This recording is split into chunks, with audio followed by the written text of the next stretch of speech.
नमस्कार दोस्तों, बिहार की राजनीतिक से इस वक्त की सबसे बड़ी खबर सामने आ रही है। जिस शख्स ने सालों तक दूसरे नेताओं को चुनाव जिताने की राजनीतिक बनाई, आज उसी ने खुद चुनाव जीतकर इतिहास रच दिया है। जी हां, हम बात कर रहे हैं जन स्वराज के संस्थापक प्रशांत किशोर की, जिन्होंने बांकीपुर विधानसभा उपचुनाव 26 में शानदार जीत दर्ज की है। यह उनकी पहली चुनाव जीत है और इससे बिहार की राजनीति का बड़ा टर्निंग पॉइंट माना जा रहा है। तो आखिर इस जीत की सबसे बड़ी वजह क्या रही? बीजेपी का मजबूत गढ़ कैसे टूट गया और क्या अब बिहार की राजनीतिक बदलने वाली है? आइए जानते हैं पूरी रिपोर्ट।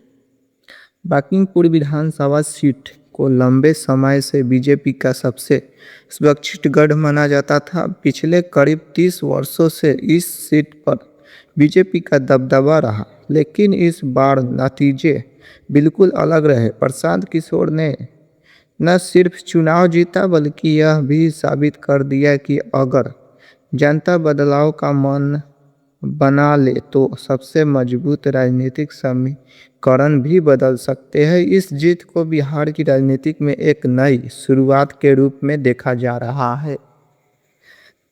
अगर आप राजनीति में रुचि रखते हैं तो प्रशांत किशोर का नाम जरूर सुना होगा।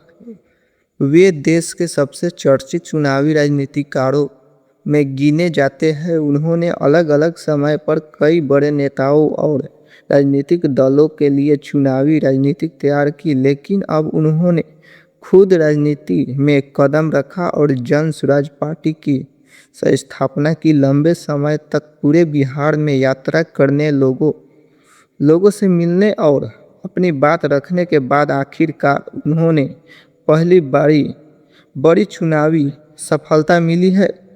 यह जीत सिर्फ एक सीट की जीत नहीं मानी जा रही। राजनीतिक जानकारों का कहना है कि इस नतीजे ने यह संकेत दिया है कि बिहार की राजनीति में अब तीसरे विकल्प की चर्चा और मजबूत हो सकती है।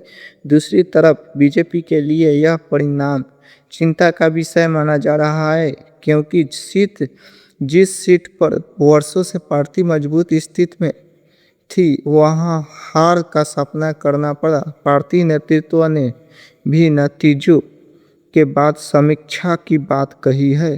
अब सबसे बड़ा सवाल यह है कि क्या यह जीत केवल एक उपचुनाव तक सीमित रहेगी या फिर आने वाले बिहार विधानसभा चुनाव में भी इसका असर देखने को मिलेगा?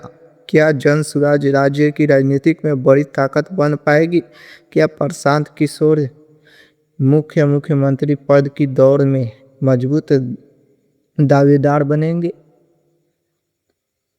इस सवालों के जवाब आने वाले समय में मिलेंगे, लेकिन इतना तय है कि इस जीत ने बिहार की राजनीति में नई बहस शुरू कर दी है। दोस्तों, आपको क्या लगता है, क्या प्रशांत किशोर बिहार की राजनीति में बड़ा बदलाव ला पाएंगे या यह जीत सिर्फ एक उपचुनाव तक ही सीमित रहेगी? अपनी राय कमेंट बॉक्स में ज़रूर बताइए। अगर आपको यह वीडियो पसंद आया हो तो वीडियो को लाइक करें, अपने दोस्तों के साथ शेयर करें और बिहार की हर बड़ी राजनीतिक खबर सबसे पहले पाने के लिए हमारे चैनल को सब्सक्राइब करना बिल्कुल ना भूलें। धन्यवाद। मिलते हैं अगली बड़ी खबर के साथ।